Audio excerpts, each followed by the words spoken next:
here's a smartphone you didn't see coming. This is the Asus Zenfone 6, and it's one of the only phones where I actually got more and more excited the longer I spent with it. I just genuinely can't wait to show you what it can do. As well as a clear plastic case and the device itself. In the box you get a USB Type-C cable, you get an 18-watt fast charger, and you get a pair of above average looking earphones. And here is the device itself, a phone that manages to tick pretty much all the pillars of a good 2019 flagship, but at the same time comes with two standout features that are far more than just gimmicks.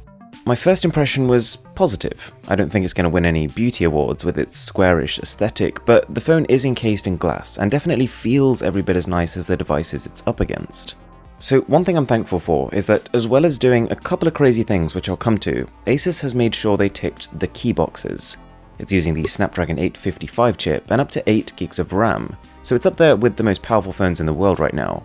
You only have to look at Antutu for affirmation. It's about 30,000 points ahead of my Exynos-based Galaxy S10, and just behind the OnePlus 7 Pro. Oh yeah, and this phone is way cheaper, but I'll come to this as well.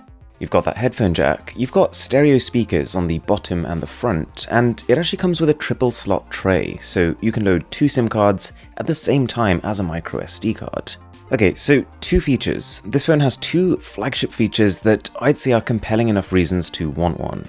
The first being this camera module. It flips around, but unlike other implementations that can switch between the front and the back, it's a motorized system designed to give you complete control over the angle, and this leads to some really cool outcomes. Motion tracking lets you pick an object, and the camera starts to follow that object to keep it in the center of the frame. It works like magic. You've never seen anything like it on a phone. On top of that, panorama shots get a bit of a facelift. Say you find a really tall building or an object, one tap on this button and the phone will automatically start panning upwards to capture the whole thing.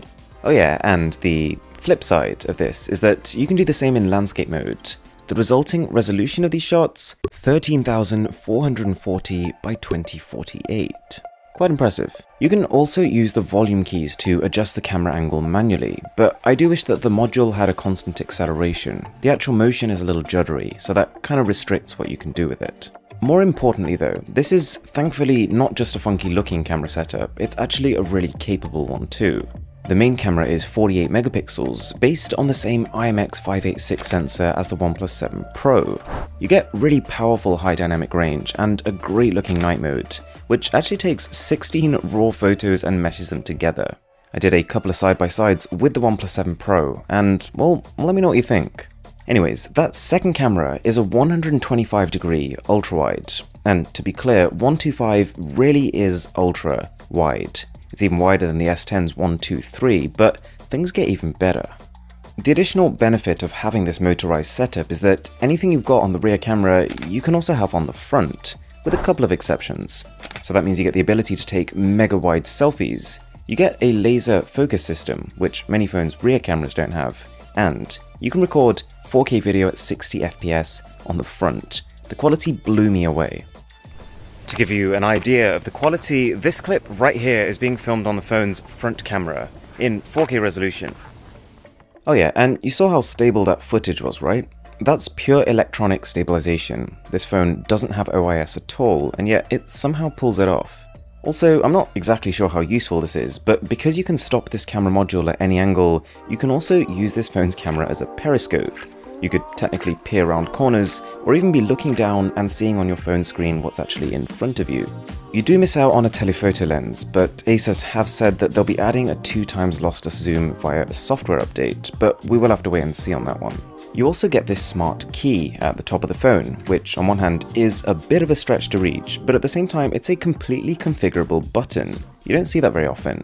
I've currently set mine to open the camera with 1 tap, but then with 2 taps I've made it open the camera and flip it around.